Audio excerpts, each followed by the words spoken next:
Of the Public Works Committee to order. Did we do all the notices necessary?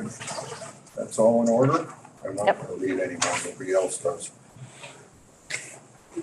All right, we have everyone here. Will is on the way, I understand. Yes. Everyone here. We'll rise for the pledge of allegiance. I pledge allegiance to the flag of the United States of America and to the republic for which it stands, one nation, under God, indivisible, with liberty and justice for all.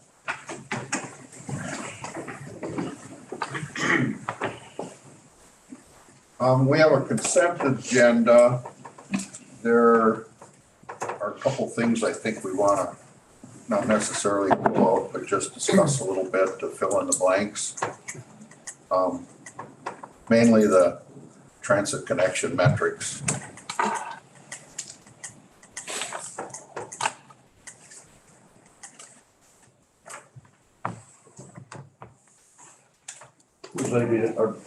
I'll just. So Joy is here too, our transit manager, if you want to run through. So the transit metrics are based on, if you recall, for our shared ride taxi service, we're doing a pilot program to actually cross county lines, having Ozaukee County coming into our county to drop off people. And then what they do is they call deadhead. They drive back basically, relatively speaking, empty. They can't pick up a driver in Washington County because that would be called duplicating services. I understand it's not perfect, but that is a system that we live under. And the other option is obviously people from Washington County want it delivered into Ozaukee County, then we would deadhead the miles back. So what Joy is doing, she's kind of keeping track of those rides, where they start, where they end up going to, and what type of rides those are. So I'll turn over to Joy to get into the specifics of the data. Yeah, so our rides, you can see that we've had a slight decrease in rides. Well, it's been fairly steady. But, Ozaukee County is doing more. And the reason for that is because it's counting the rides that are just 1 mile over the border. So instead of sending Washington County out for those and then into Ozaukee County, because that would be mostly deadhead for us, we just let Ozaukee County come and pick up those rides. And it's the same the other way around. If we have someone just over the border in Ozaukee County, Washington County Transit can go, shared ride can go and pick them up and bring them back. So what we've just discovered is there are a lot more people just over the border in Washington County that are going into Ozaukee County. So that's why it's not the same. We also do have people who only take the one way and then they have a ride from work or something, someone bringing them back. Yeah. So we've had we've had some difficulty trying to figure out what the cost of this program is and what the deadhead rides are.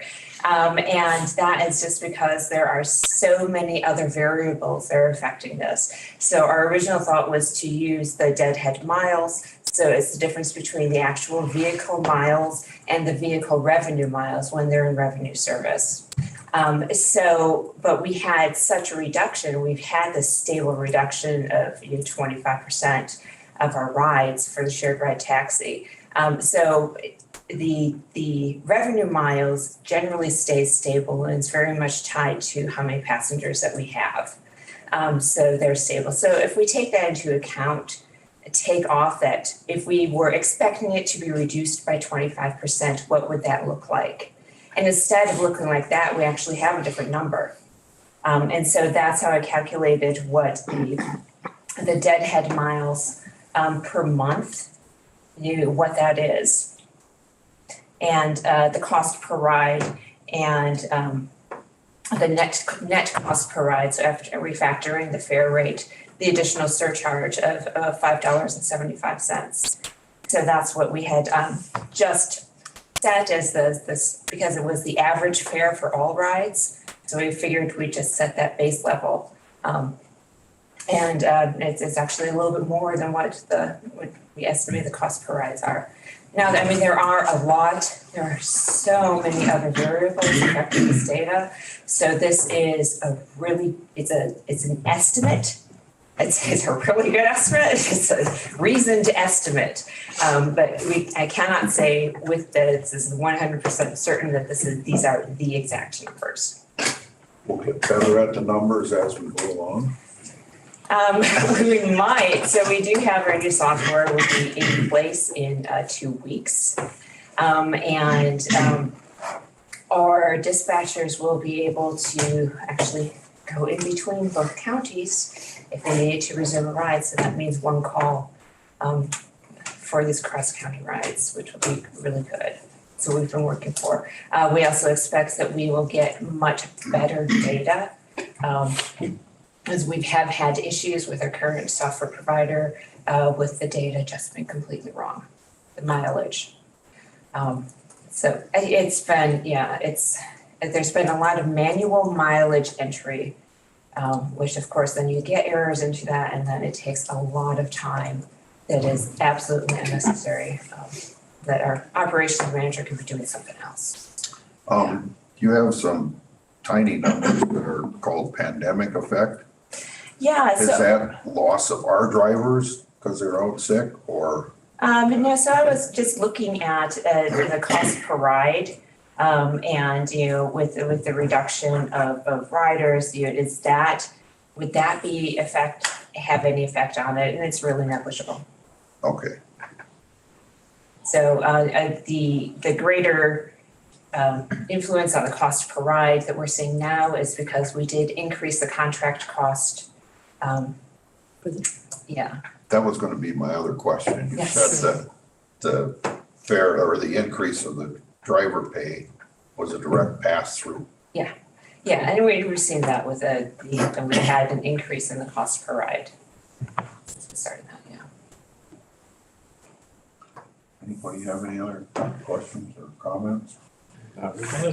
Questions, but it's not on the matrix. So. Is there any other, so this is a lot of data that you're seeing here as far as ridership. Any other data that you'd like to see, like Joy mentioned that we did purchase new vendor software. We did work with Ozaki County. They have the same vendor software to have basically one dispatch location, if you will, even though there still will be most likely two, or potentially two. And so if there's other data that you'd be interested in, like you see up there, we got disabled wheelchair, school, work, all those kind of things we kind of talked about originally, but trying to get that data. But if there's anything else you can think of that you want to look at with our new vendor on board, and it is night and day with the new vendor, I believe. And so if there's not something we want to capture, we certainly can. So if you do have any comments about that, we certainly willing to look at that. But we figured these were the kind of things we talked about earlier, what was important to the committee at that time when we started the pilot program. I saw also that we had some of our van orders that were canceled or postponed a long time, and then you were able to procure 2 other vans that were not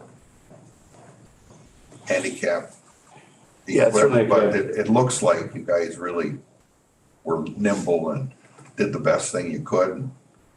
There was mention that you have a couple drivers that can't do wheelchairs anyway, so This is one thing that we were looking at for a while, was a different style of vehicle. And these two, thanks to Roy Hartman in purchasing, he was able to find these 2 vehicles out of Indiana, of all places, because you can imagine that they didn't just stop our contract with the state of Wisconsin, but they stopped all other contracts too. So a lot of people are scrambling going, we need to replace vehicles, what can we replace them with?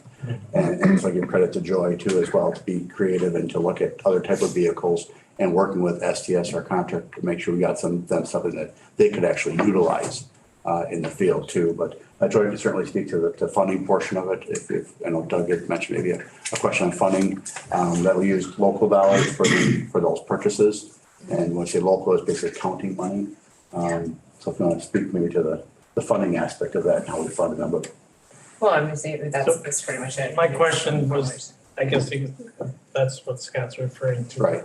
So basically we had, in there for several vehicles, right, but we weren't able to purchase those, but those vehicles required like a local match. So first of all, use some of our local match dollars. I'm looking at Joy to make sure I get this correct. Local match dollars to help with these purchases. Then obviously with our funds, we're able to backfill our county funds with some of the ARPA funds and some of the other dollars, CRISA and CARES funds that we got as well. So officially it's county dollars, but we certainly can backfill those county dollars with ARPA once we look at how our end of the year budget came out. And so the benefit to doing that was simply that we didn't have to meet all the FTA requirements.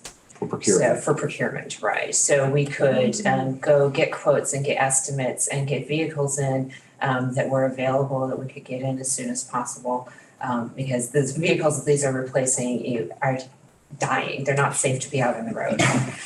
So we really absolutely needed these. So that we didn't have to make sure we went through this very specific process, even though it's good to go through, but we were able to speed it up without having to meet the FTA requirements. We have several vehicles that were out because of damage, from either deers or accidents as well. So we were, now it had a driver shortage, but we were having a vehicle shortage as well, just keeping them on the road. That in the fall type of the year and going into winter, it was a struggle for STS to keep those on the roadway. So. But I believe they are in service now, or very close. They are very close to being in service, yes. So I'm curious, Ozark County does their own maintenance and we contracted them. Did they fare any better, or are they in the same boat with respect to this stuff? So Ozark County also usually purchases off of the state bid.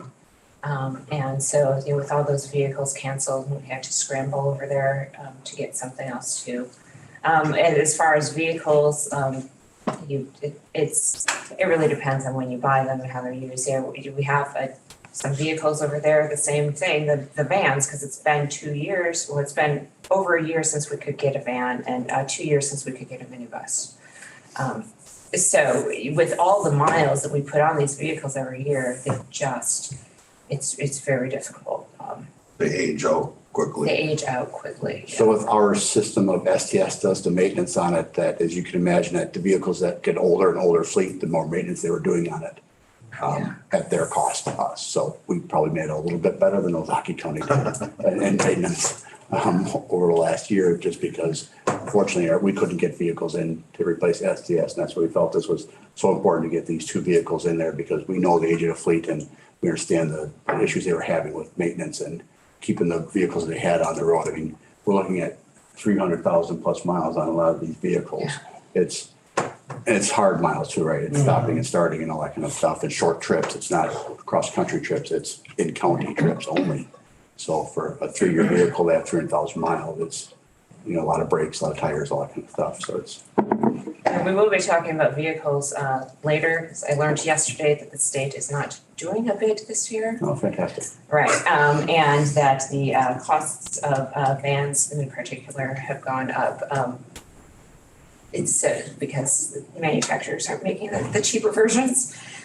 So it's gone up at least 16%. And so the state's not even putting out a bid until they know a manufacturer can meet it. So it's right. So we'll be talking about vehicles, I think, a couple times this year. I wasn't saying I was a proponent of doing the maintenance the other way. Oh, no. Exploring. No, there's pluses and minuses of both of them. Yeah. There's no perfect way to do it. Any other things you want to talk about on the I just have a question. Go ahead, you're first. I always feel like I put you on the spot, Joyce. In all fairness, I did try to talk to this guy out of the meeting, but, so the funding for the vehicles, the ones that you were talking about that you found outside the contract, are those covered under the grant?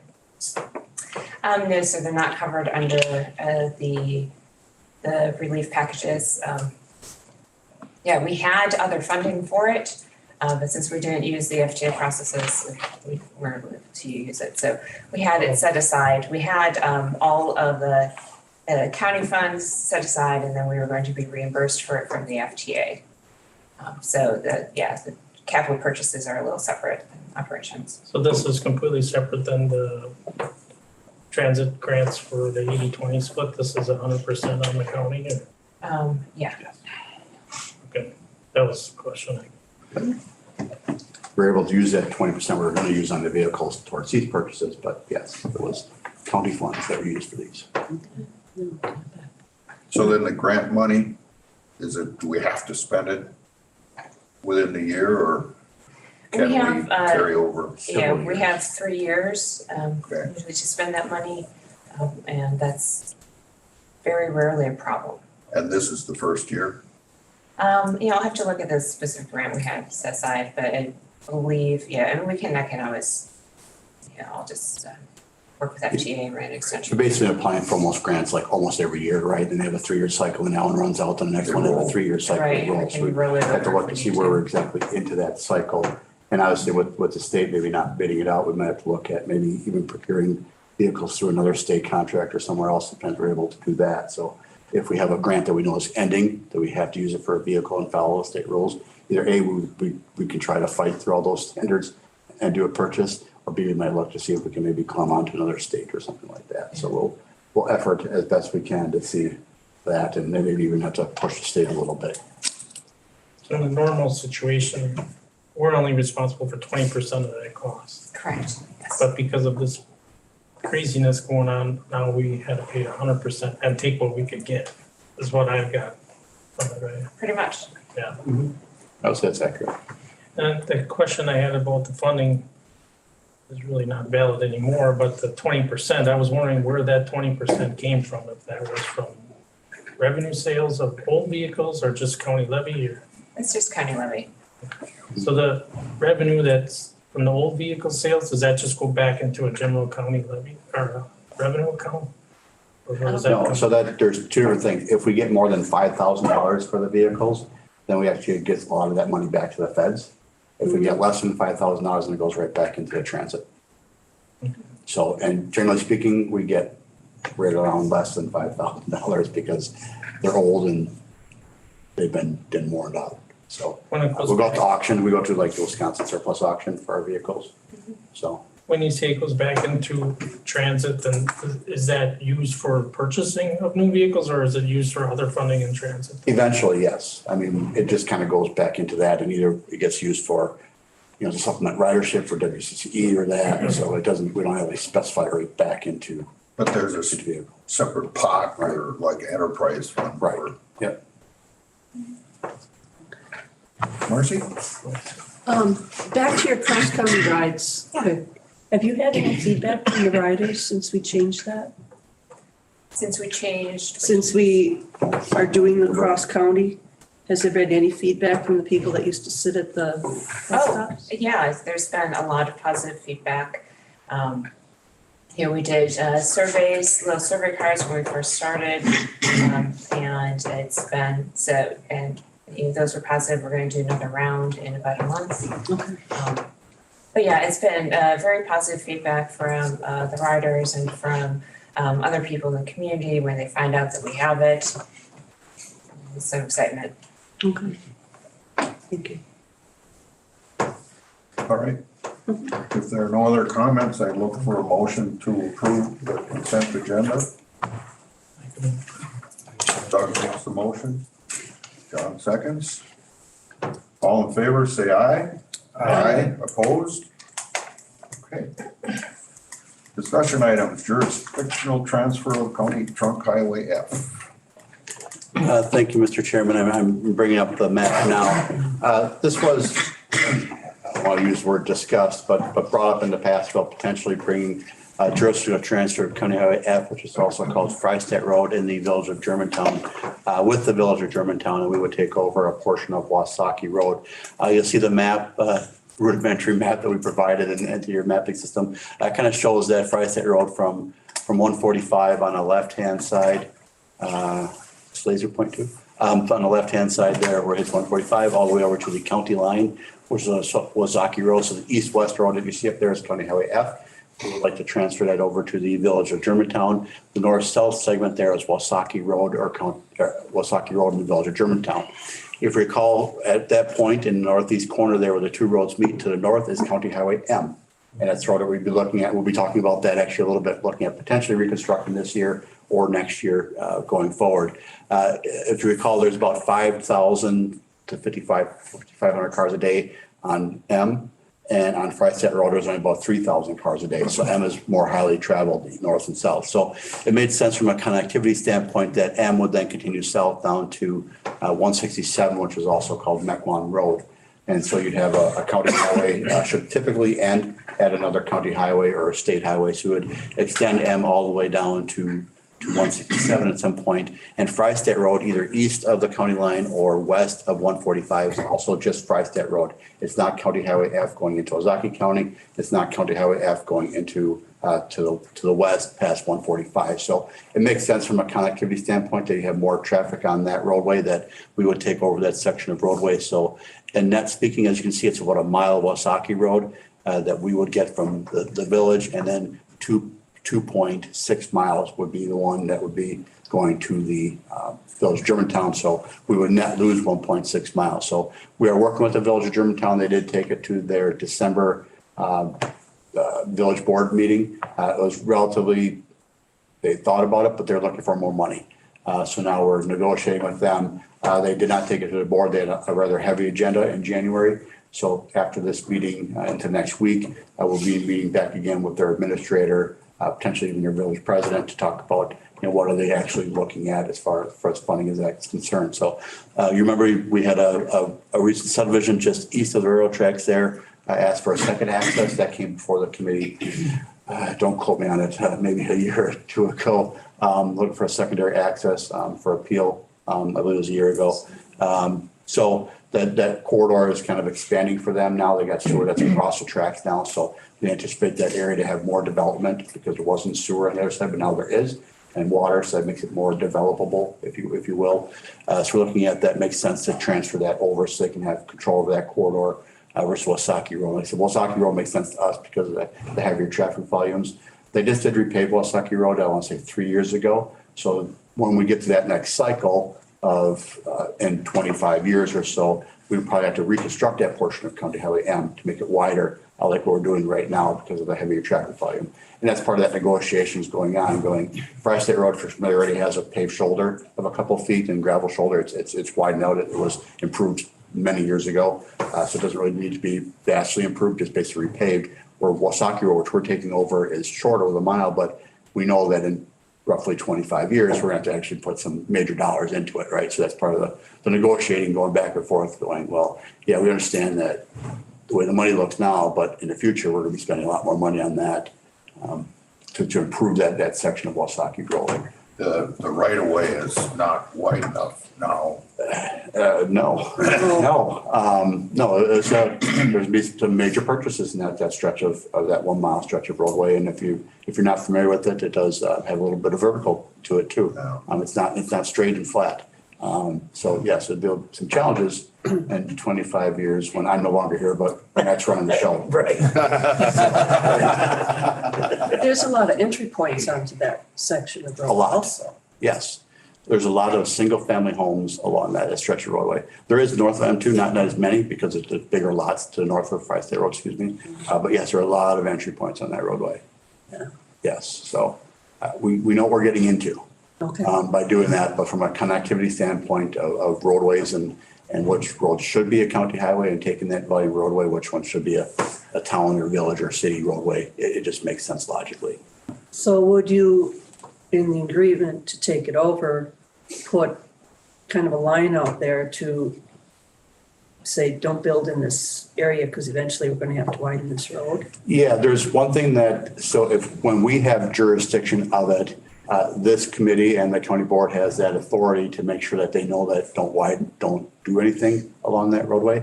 Right now, what we have is a lot of, I'll call it handshake agreements with towns, and we look at when they do a certified survey map or a subdivision plat, we look at those. That's actually a county requirement that we look at those, but some towns don't do that. And we actually, with our 2050 plan, it really helped us out knowing which roads to make sure we get that extra right away. So yes, we're definitely working with Mequon because city Mequon's on the east side of that and Germantown's on the west to make sure that they look at any future developments. But there's not really a lot of spots that they can do a lot of improvements as far as, to fit more homes in that area. Mm-hmm. So, but certainly something we work with all of our roadways that we know we're going to be expanding in the future. Just had a conversation, email with someone on Highway Q yesterday down by Lake 5, letting them know it's coming, just be patient. So what, the mechanism is just to talk to them one by one, or? So yeah, so it's negotiating, right? You gotta have two willing partners. We can't force Germantown to do this and they can't force us to do this, right? Just like every other jurisdictional transfer we had, you need to have two willing partners. And so right now they're a willing partner to keep talking about it. And so that's a really positive thing. It's just negotiating, right? If we said, well, this is what we typically do for all of our jurisdictional transfers, this is what we cost per mile, right? Stuff like that. And knowing that we have to look at more roads in the future, their concern is, well, they just repaved Wasaki Road, 3 years ago. Should they get some funds for that? And we're like, that's important, but we got to actually reconstruct it in 25 years. So consider that too, right? When you talk about whole negotiation. So it just kind of that, it's back and forth. It's not untypical that even the other ones that we had, a couple of years ago, it wasn't just always the first swing of the bat, knock it out of the park. So, Sure. So it's a good process of going back and forth to make sure we understand what they're looking at when we know what, going back and forth. So. Yeah, additional right of way is gonna cost much more in 25 years than it would now. I don't deny that at all. That land values in Washington County and the city of Macon, I don't believe are going to be going down in 25 years. Right. No doubt about it. Any more questions? Yeah. Well, I think you answered it, Scott. And they were somewhat supportive of the concept. So was that just because you're in negotiations? No, that is because there were some that just were really very concerned about the dollar amount that we were providing them. And they thought it should be much higher.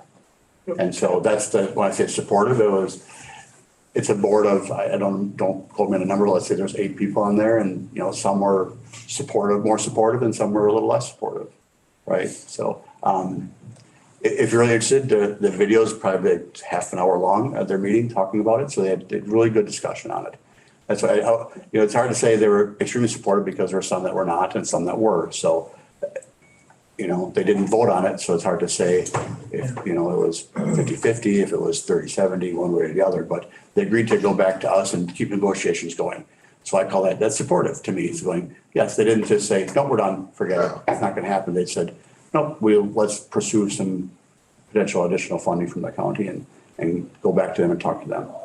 So, is this something that the county approached Germantown Yes. or yes, we actually approached them when we did County Highway Y. A couple of years ago, Goldendale Road. We were looking at one bigger package at that point. As you know, we kind of do that at the county, right?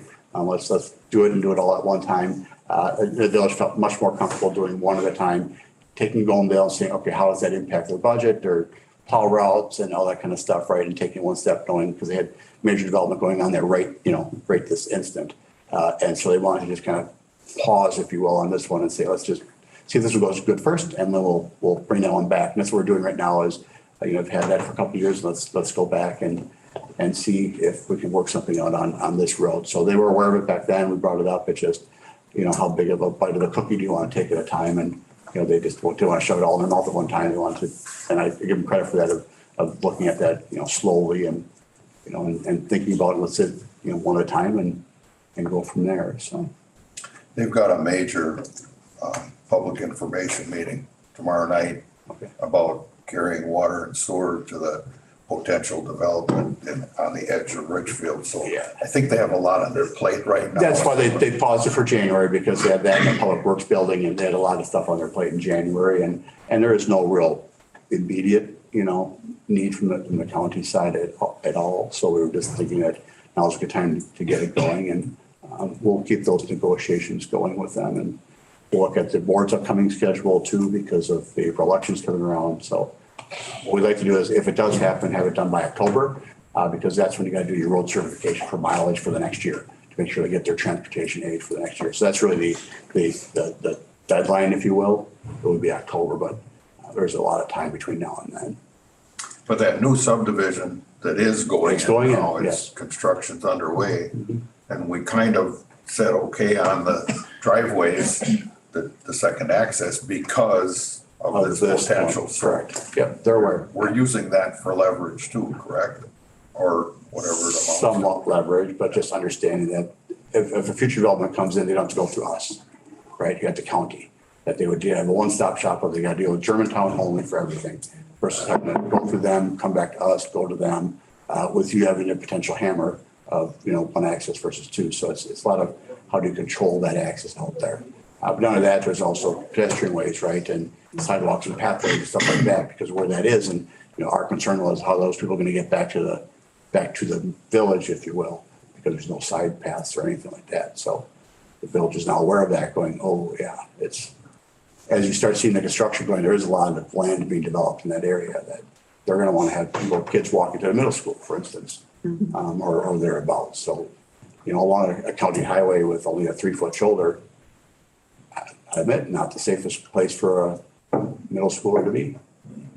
But then you'll be able to control the speed limit and all that kind of stuff, sidewalks and pathways. So there's value in it to the village as well to take that over. Any other questions, comments, concerns? Okay, thank you, Scott.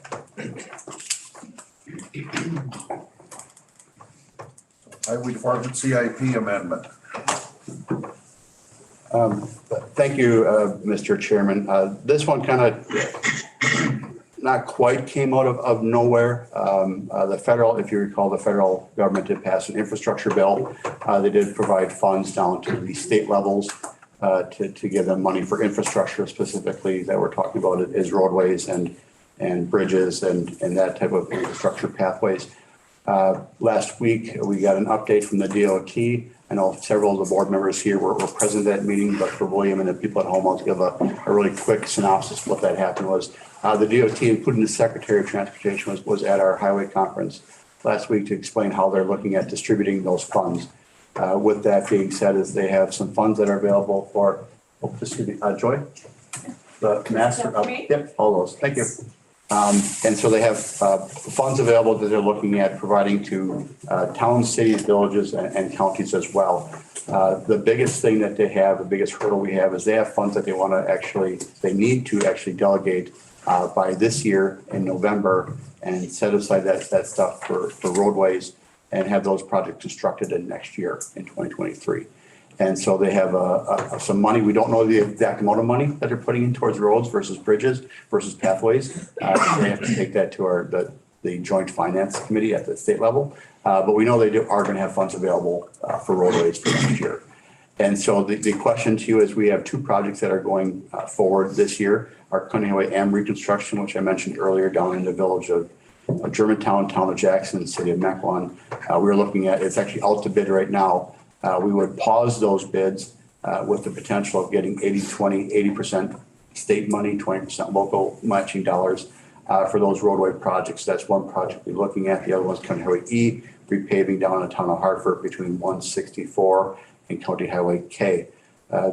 The possibility of getting those funds is maybe pretty good. And when we talk to different counties out there, it's basically shovel-ready projects. Remember that term from many years ago. We do, obviously, those projects are ready to go because we were looking at constructing them this year. So we're looking at a potential funding. We might be able to get funding through the STP, which is Surface Transportation Program rural funding, or the Surface Transportation urban funding. So we have some options down, at least for LEM, which one we might be able to apply for and to get that funding. I think these are two candidates that have merit, that we are ready to go. But just when you go into those STP programs, you are competing statewide for the STP rural, and you are competing regionally wide, think Milwaukee, Ozaki, Waukesha County for the STP urban. So there are no guarantees. I want to make sure I'm clear about that. And I hope the committee members that were there understood that too, that they weren't guaranteeing that they'd fund all these projects. So they have no idea how many are going to be coming in. The good thing is that they aligned a very fast timeline to this project for next year, that the applications are supposed to be out by the end of January, which is next week. And then they give us the answer back by April and May. And of course, we're hoping it's sooner, and beginning of April versus the end of May. If it is the beginning of April, right around April 1st, we know we can still bid County Highway E if we don't get those monies. Now, we might be putting a little meat on the table yet because of, if you bid it now, the contractor schedules are relatively speaking open. If you wait to May, they're a little bit more tight. But if other counties and areas in the region are delaying projects to next year, we might hit a nice window. You just really don't know yet what their paving schedule is going to look like, what's actually in the hopper, and what other municipalities may delay till next year, hoping to get some of this funding for them. So we just don't know where we're at. Certainly, we're looking at, if we don't have the funding for Highway E, we would look at putting out to bid if it's in April. If it's the end of May into June, we probably would look at waiting till the next year because we just worry about dollar. Oil prices aren't going down, so it might make more sense even to bid it out at the end of May, right? Even though you have a short window, but We all know costs are going up for everything, have to say, for lack of a better term. So we are rolling the dice. I want to make sure I'm clear on that if we get no funding at all for E or for Highway M, that we potentially would have to spend more county dollars because of that delay.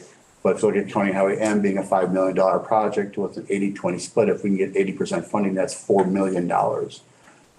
And so you're basically rolling the dice for $4 million. Even if you get County Highway E at $1 million and Highway M ends up going up a little bit because you wait a year, you're still money ahead in the long run.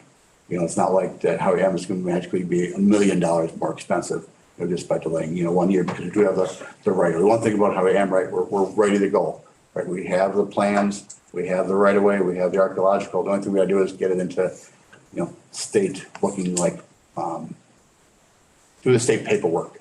So we did environmental, we did historical, but we didn't give it to the state for their review and approval, right? So we have the paperwork behind the scenes, we just don't have all the official paperwork that we'd have to get from the state by the time end of September rolls around when those plans are due. So with that, certainly any questions, and hopefully I explained it well enough. I did hopefully well enough in the report as well that you understood. I know some of you were at the very hearing it right from the DOT, and maybe even talking to other counties about what they think they were going to be able to do and get accomplished. So if they have a project right now that they want to do that doesn't have right of way, doesn't have utilities, there's no way they're going to get their projects into this system by the end of September. It's just impossible to happen. But we do have these two that are, we believe, ready to go. And I believe it's worth the effort to delay these two projects with the potential to get that funding out there. And then obviously if we got funding, then they'll funding right away and in February, they open up the things for the next year's funding, right? So there's some other opportunities here. If we don't maybe get the first one, maybe we look at the second one. So we look because it's a 5-year rolling. Yeah, this federal infrastructure package is a 5-year window. So they had roughly $218 million a year into 4 programs. So one program was the STP, which I talked about earlier for roads. Another one is bridges. There's been some emails going back and forth too that, putting money into bridges for next year doesn't make a lot of sense because if you didn't start a bridge project now, there's no way you're going to have this ready with all the environmental and right away by the end of September. It's just not going to happen, right? So maybe that first year, put a little more money into roadways, right, for next year's, right, versus bridges. But I don't think there's a lot of communities, when they go through the bridge cycle, I know several communities have, it's a multi-year process that even if a town wants to do a bridge next year, it's very challenging to get this thing done. Just because of all those hurdles they have to overcome. But we're hoping more money goes into roadways, at least the first year, than bridges.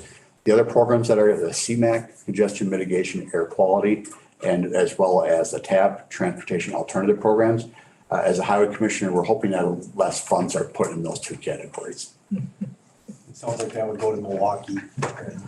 Madison. Your urbanized areas, I would say your more urbanized areas, we certainly would qualify for certain pathways, but with some of the regulations and restrictions they're talking about with inclusivity and all that kind of stuff, we probably wouldn't score real well on a lot of those. To be honest with you, we would look at that and certainly something we could look at, and certainly we would make sure our Parks Department with pathways would know about those. But realistically, I don't know if we'd score real well.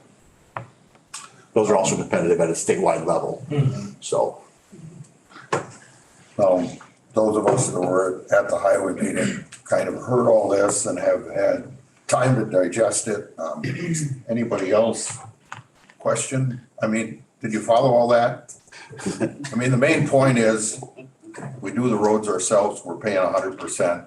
If we get into this program, we're paying 20%. So there's a big potential for impact savings to the county. No guarantee, yeah, but no guarantee. I think it's well worth rolling the dice because it's millions of dollars. I was there, I heard it all too, and I understand why Scott is recommending this because it's millions of dollars that we could potentially, and it's only a 1-year delay or so. It makes sense to me, and I think it's easily defendable to the naysayers that ask why we're delaying these 2 roads because it's millions of your dollars. Yeah. You can think about that money being in your pocket. What would anybody do? So. Yeah, I agree. I also think this is a great idea to go after that funds, but I brought up the concern that, now we have to follow Davis-Bacon and whatever federal things they throw into the mix that we have to Yep. follow. And how much is that also gonna drive the cost? I mean, it's still our benefit to go after the money, but just understanding that Yes. potential that There are- the federal limitations or what they require Yep, there- might also add a little bit to the cost. Yes, generally speaking, yes, by doing that, our engineering costs for projects are gonna go up. Like I said, they still have to do all the state reviews now, right? So the state's gonna get a little money too, because they're gonna review the plans and specifications, right? So a portion of the, so instead of just the 5 million right now, it's on, maybe another 40,000 goes for engineering, for another 30,000 goes to the DOT, right? So yes, just by following the federal rules and just by Davis-Bacon, which is the wage rates you have to apply to the project, right? So yes, it could be easily $200,000 more, $250,000 more for the project when all is said and done. I don't deny that. I want to make sure, I think it's a great point. I should have probably included that there will be added expenses on the top end, but if you're getting $4 million and $250,000 more the other way going, well, it's still $373,750,000 ahead. Oh, absolutely. So it's that's why for small projects, you don't apply for federal funding. Sure. If we were only talking a $100,000 project, $200,000 project, there's no way I would recommend going for federal funding for it. It wouldn't make any sense. But like our roundabout we got going on in 2023, 90-10 split, it's, only 10%. Yeah, for following Davis-Bacon and all that kind of stuff where it makes complete sense from our local standpoint. And we did include our 6-year highway improvement, out to 27 on there too, just to kind of get a feel for, what do we got coming, stuff like that. So there'll be more applications going to the state over the next several years. And we might actually talk to this committee if we do get some of those federal funds coming in, because there is a local match, right? 80-20%. If we do get this, let's just say we do get county and we get that $4 million, we might be able to leverage some of that money to move up some of our other projects. They also get an 80-20 split, right? Because we have that money available. That was one thing that was talked about, is who has the money and the financing already approved, right? That was part of the conversation, that who has it ready for next year to actually make it that local match. And then we do. If we're gonna pay for 100%, we obviously have 20% left. So, but we'll be looking at our whole plan going, is there something else we should move up to take advantage of this 5-year window of additional funding coming to us? So, if you're on the board in fall when we do our CIP, we might look at that again and see what that looks like once this round of 2 applications from the state, in the next 2 months goes through, and what we look for approval. So by fall, we'll have a better idea of what that looks like and come with a better idea. Because even we still have our local road improvement program funding. So we have plans coming out for that, out for 5 years, ready for a 5-year plan, which roads we're going to apply for. So we got a pretty good handle on it. Josh Glass and I, Assistant Highway Commissioner, what we're looking at doing. Just a matter of if we get those funds or not and how that impacts what we're going to be doing. So Just for clarity for everybody here in the public, that extra 200,000 that we may have to spend if we get approved for this, that only has to be spent if we're approved for the loan, Yes. correct? yes. Okay, good. And the other thing is that this extra money is only for construction. It's not for any design work. For the first year. That's good for us because we've already done the design work. Right. We've already spent our dollars for that. Yeah, now we need a little bit more design work though this year. I just want to make sure I'm clear on that, because we got to give the documents to the state, right? Right. That when we negotiate with our current engineering firm, that was not part of their current contract, so we would have to do a contract amendment to them, like I said, and there might be some expenses on that at the beginning of it to get them rolling on it.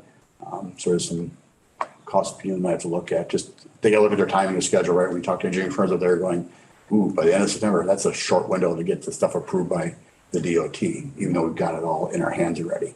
Like we have our DNR permits in our hand already, and the Army Corps signed off on it, but they signed off as a local project, not as a state project. So we might have to relook at it. So it's a different process when you do this.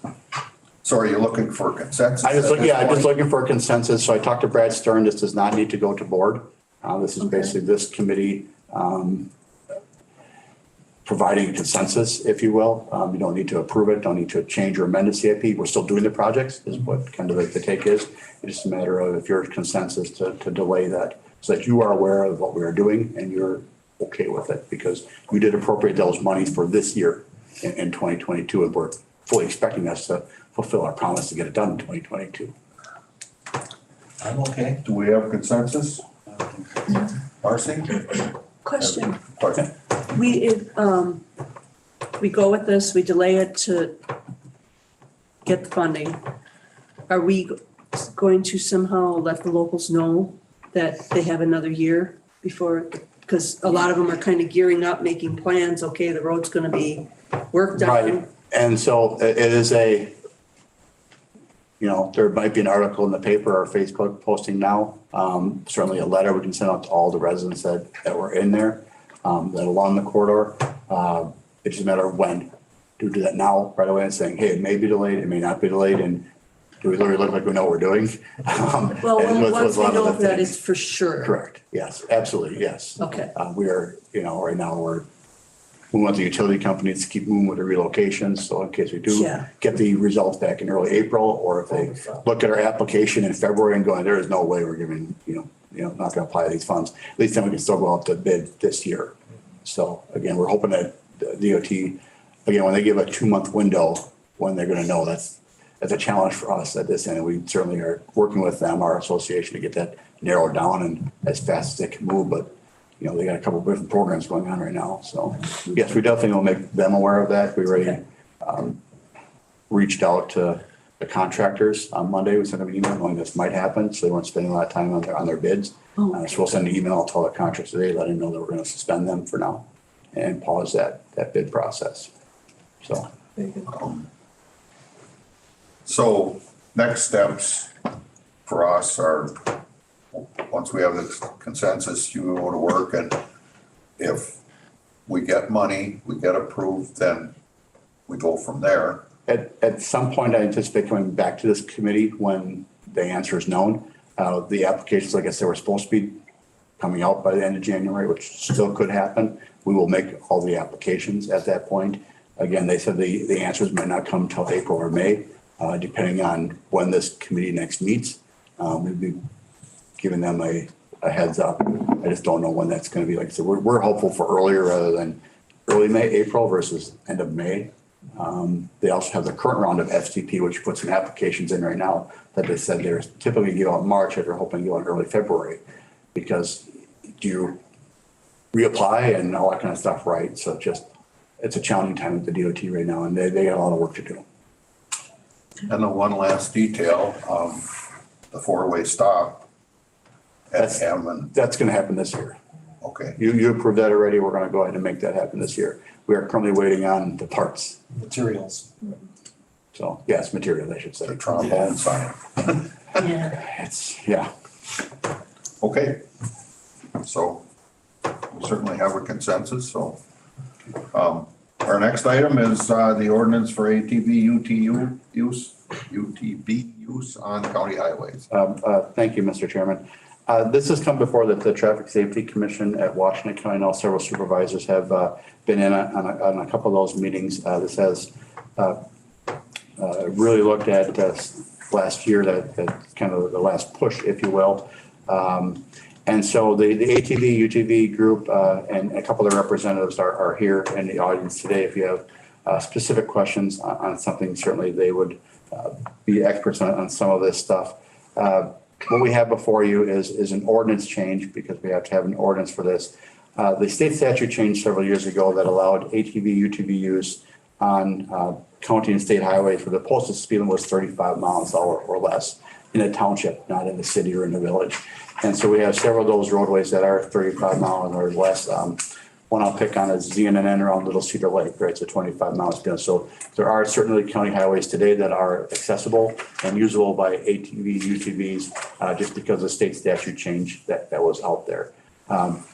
And so, but as you know, most of our highways are posted at 45 to 55 miles an hour. So a lot of those are not able to be utilized by ATV, UTV use.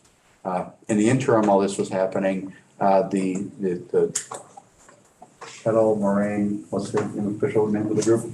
Kettle Moraine ATV Association. Kettle Moraine ATV Association. Thank you. I didn't want to get that wrong. Has been contacting numerous townships within our county to look for use in those. And as you can see from the map included in the packet, there are several of the counties, mostly I'll call not quite the north half of the county, but more or less north half of the county, including Trenton, have a pass an ordinance allowing ATVs, UTVs on their town roadways.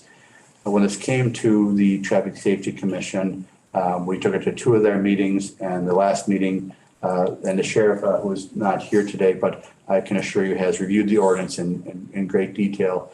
I worked with Brad Stern and myself and Josh Glass to get it to where it is today, to look at that ordinance and agree that this is a good starting point. So instead of opening up every county highway in those townships, what we'd like to do is, I hesitate to use the word pilot program, but I'll use the word starting point for this, is to open up roadways within those municipalities that are, if I can get this back up, maybe, there you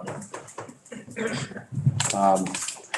Open up those roadways within those municipalities that have 1,000 cars a day or less on it. So if you look at the map, you can see that the green roadways in those towns that have approved an ordinance. So again, you'll see not the city of West Bend, not the village of Kewaskum, and no townships that have not approved it. So not, but. Did town of Hartford recently?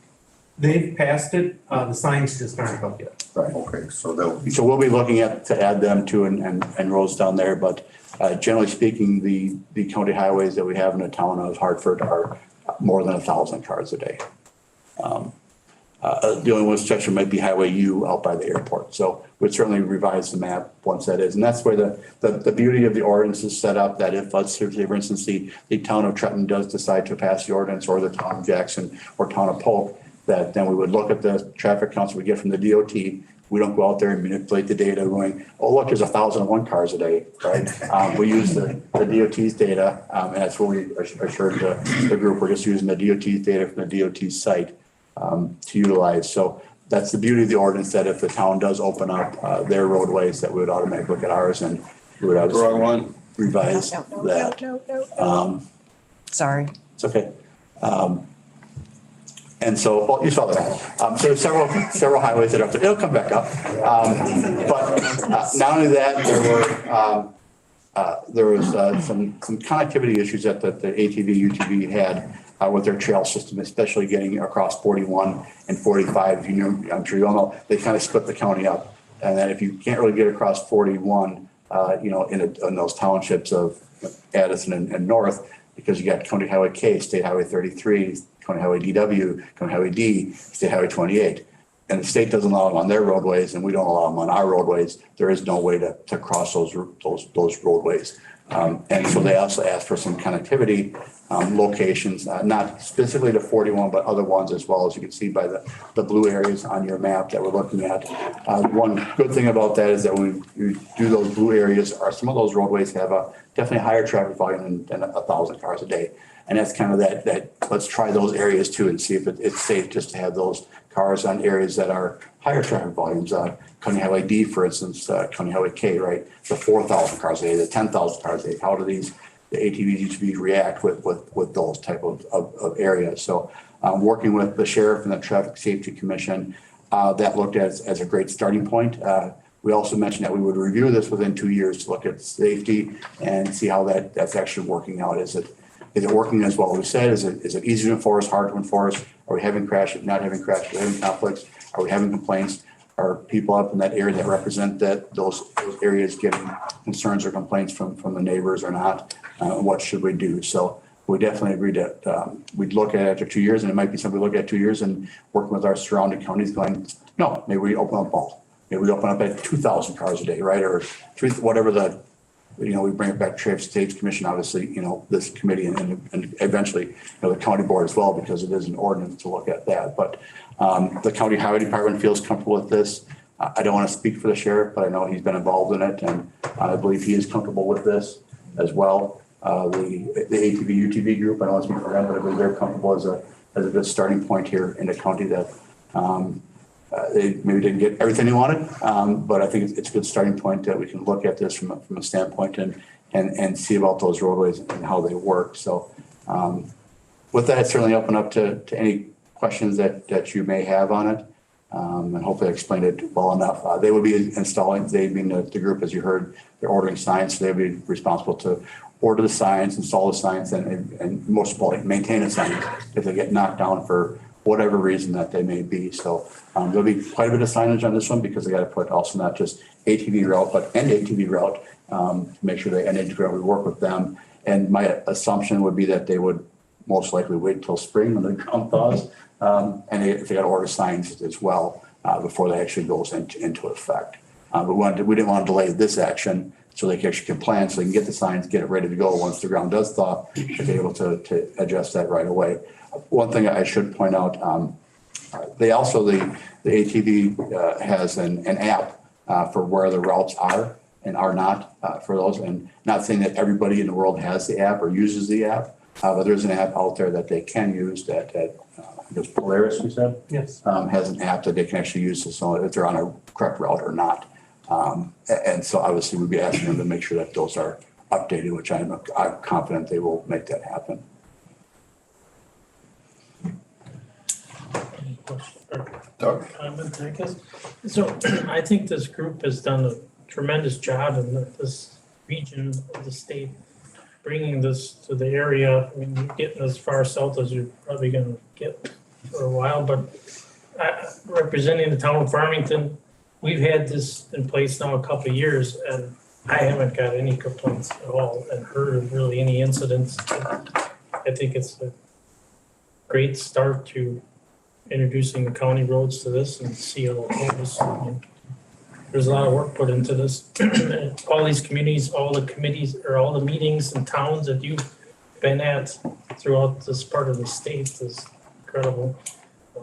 I did have one question about the signs, and maybe it's in the ordinance, I missed it, but is there an MOU for the signs with the association, or how does that work? I mean, there's a handshake agreement, or No, they dissolve or something? it'll be a formalized agreement, yes, Okay. at some level. I'm not sure if it's in the ordinance as well, but yes, we will have a formalized agreement to make sure they're responsible for maintenance. We have that relatively in place right now because there are some signs that are on our county highways right now. It's like end route and stuff like that. So we have to go back and look, but they're in there right away by a permit. So we give them a permit that has a whole list of conditions on it. So there is something that. Yes, so if they come and disrepair it, it may be not connected with the ordinance, and I'm sure that something's come back if the club decides to dissolve and not do the signs, all that stuff, that the end remedy is, would come back to this committee and board and going, they're not doing what they said, we tried, we efforted. Do you want to either A, maintain the signs ourselves, or B, end the ordinance? And so that's kind of you got kind of the biggest hammer, if you will, if they decide to not do that. So whether it's in the ordinance or not, you certainly can rescind the ordinance at any time and just say, yeah, I'm sorry, you're not maintaining your signs. Get them maintained. You're into hammers today, Scott. I have the utmost confidence we will not get to that point. I would hope. Right. Scott, I have one question. Sure. Will we allow temporary signs for this winter? And then in spring put permanent? They're shaking their heads, no. I would think we'll just wait until spring. There are gonna be so many signs that I think it's in their best interest that they have routes right now that are available, and if they have a dire need for, one stretch, Crossing for instance, let's say 41. DW, for instance, if that becomes a true need for them, if they want to put up a couple of temporary signs, we're okay with that. Yeah. It's just that they would have to, doesn't seem there's a lot of interest right now. Wait till it's warm. I'm wondering if you're running into supply chain issues with signs too, or not so much. Not so much, yeah, Yeah. you know. Oh, Gotta order them. Gotta put the word "yet" on there. We all know what world we're in. Thank you. You had said the state doesn't allow them on state highways? Well, the state, I'm going off of what they had said. They had made contact with the state to see if they could cross 33 and 28. I believe they were denied by the state. I know they were for 33 for sure. I talked to the state on that one. I don't know about 28. I didn't ask them about 28. But they were definitely denied on Power 33 to get across Okay. Oh, it's that. just certain ones. Right, but any state road that's out in that early, so I'll pick on State Highway 175, which is 35 miles an hour through St. Lawrence. So in that 35 mile an hour, they are allowed on that Okay. state roadway in St. Lawrence, just like County Highway K is. But that's it. Once you get to that 45 or 55 miles an hour, you're done. Yeah. And so if you look at it going, yeah, you can't get anywhere northbound 175 because you can't get to the next county highway and stuff. So, Okay. and that's why you see like, our county highway W only went down to county highway S. Mhm. Because getting 175 didn't do you any good, Right. because you can't go anywhere on 175, so. Well, I know the town of West Bend approved a lot of this already. And on 144, I thought they were allowed all the way up and down 144, aren't they? Or is it No. just in that 35 Just in the area? 35. Okay, up to Division Road or whatever. There's actually like a couple hundred feet from the 35-mile-an-hour speed limit zone to the Division Road. Yeah. And it is what it is. Okay, because I thought I saw the signage all the way up by 33 on 144, that this is a ATV area or something. When you cross 33, then Yes. you get into Town Road. Yep, So okay. that's open there, but from 33 south to, I'll say the 35-mile-an-hour speed limit zone, that's off limits. That's off limits, okay. The part of the confusion that's out there was one of the reasons why the sheriff is more of a proponent of open everything up because it's hard to regulate. One of the things they have to do is actually post going into town that town roads are eligible for ATV use. So for instance, Okay. on WW, between right by Beaver Dam Road going up to south of Colesville, it's on a county highway saying all town roads are open to ATV use. But they can't drive on that county highway. So it's very confusing that you might see a sign like that on 33 and 144 saying all town roads are open to ATV use.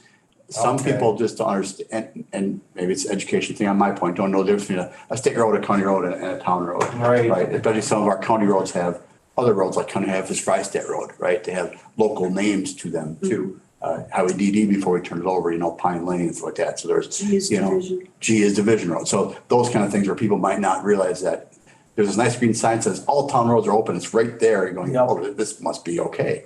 Yeah. That's what I It's not a thought. town. Yeah, First so thought, when you read the yeah. language, and that's what the sheriff, it does have a point, I'm not denying that it is confusing and challenging. That's why we gotta look at these signs and make sure it's signed properly so the sheriff can actually enforce it properly. Well, even the average Joe that wants to use it.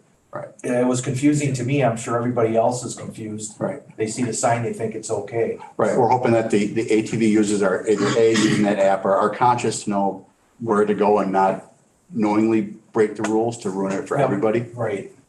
Okay. So to understand that, there's a time coming where we will review this, and, if they're respectful now, it might help them out in the future. Agreed. I had a question for the group there too. So when you guys do some trail ride events, I know there was one this past year that came pretty far through. Yeah. And you have trail ambassadors, I think they're called. Yep. Do you have them out regularly, or is it just for them kind of big events? Well, for that big event, obviously, we wanted eyes and ears to let us know if things were going good or bad or whatever. But Rick and I are trail patrol ambassadors, and every so often we'll go out. Obviously, we have lives too. Yeah. But, we try to monitor that. We have people calling us. I'll be honest, right now we have a little bit of an issue on on Highway D under 45. There are people that are occasionally using that. We have somebody that lives in that area. He'll call us and say, hey, we just had, whatever, 2 machines or whatever it was. And then we'll try to kind of watch it, but when it happens so sporadically, you have to be there at the right time. So we do try, and we try to educate, with the roads. Named roads are open unless posted. County highways and state highways are closed unless they're posted. And we try to educate with that. I think we're doing an okay job, but I will also be honest and fair to say that, are we getting everybody? No, but we're trying. We put on 7 rides between December and March last year to educate the people on what roads are open. So we try to let people know on Facebook, we're gonna take a ride on such and such a day. You wanna come with us and learn what's open, come on along. And that's another way of educating them, so they can physically see what they can do. The agricultural has been accepted for a while. Are they have to keep off state highways and county highways too, or they're, If they're using it for agricultural purposes, which is a blurry line? they can ride on the roads and the highways. They just can't use it for recreational purposes. Okay. That is a nice gray area, isn't Yeah, it? quite. I'm going out to my farm, officer. All right, I'll make a motion to approve. I'll second. Doug makes a motion to approve, seconded by Will. Do it. Any other discussion?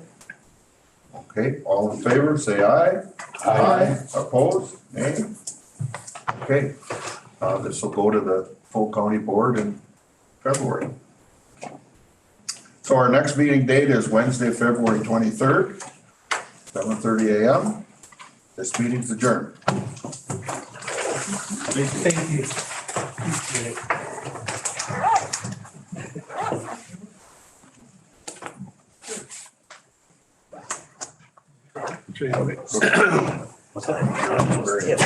We have the legislative exchange coming up. Kind of wondered about that.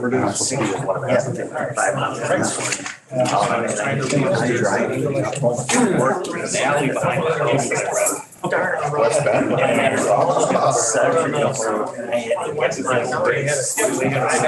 It's over. In the alleyway, right in front of my car, it's running.